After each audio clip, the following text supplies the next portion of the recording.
Nakulagot na, Luis Neri, ipahiganti ang pinabagsak ni Casimero ng Meksikano dati. Mel Fajardo, bakit nga ba delikado sa kanyang paparating na laban? Sa bawat suntok may pangarap, sa bawat knockout may kwentong pinaghugutan.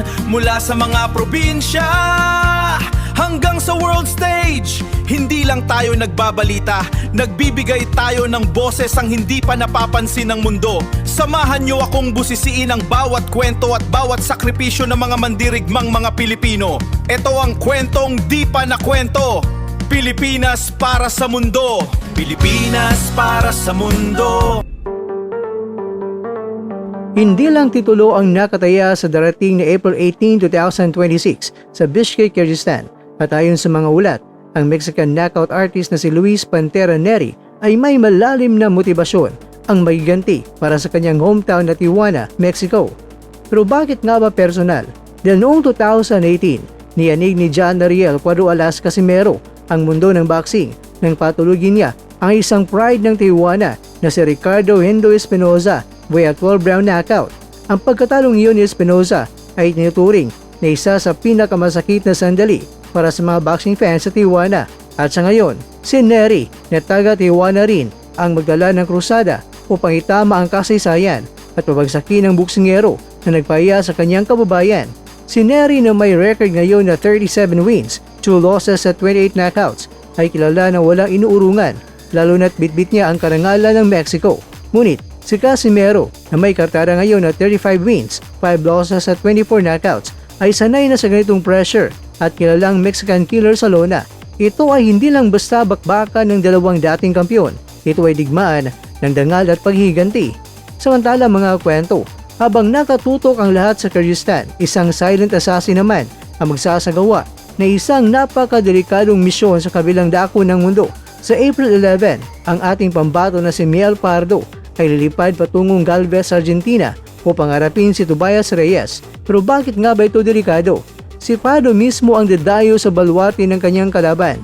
Ang Galvez ay ang mismong hometown ni Reyes at gaganapin ang laban sa Club Santa Paula. Sa kasaysayan ng boxing, ang Argentina ay isa sa pinakamahirap na lugar para sa mga dayuhang buksingero dahil sa hostile crowd at hometown bias.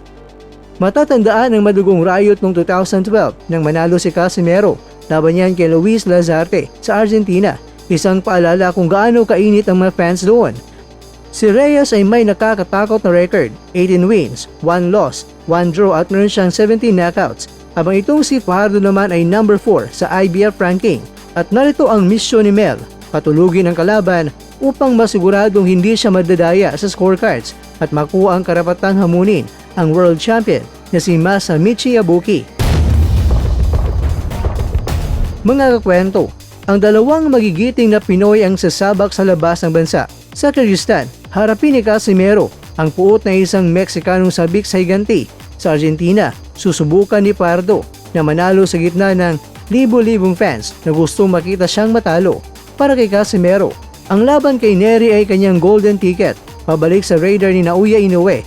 Kung mapapabagsak niya ang Pantera ng Tijuana, muling magliliwanag ang kanyang pangalan sa world stage. At para naman kay Pardo, ito ang kanyang pagkakataon na patunayan na siya ang susunod na big thing sa flyweight division sa pamamagitan ng pagdaig sa Lions Den ng Argentina.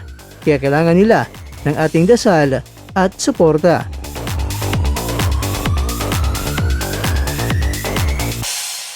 Sa bawat suntok may pangarap, sa bawat... Mga kakwento, hanggang dito na lang muna ang ating kwentuhan. Huwag kalimutan na mag-like, share at subscribe.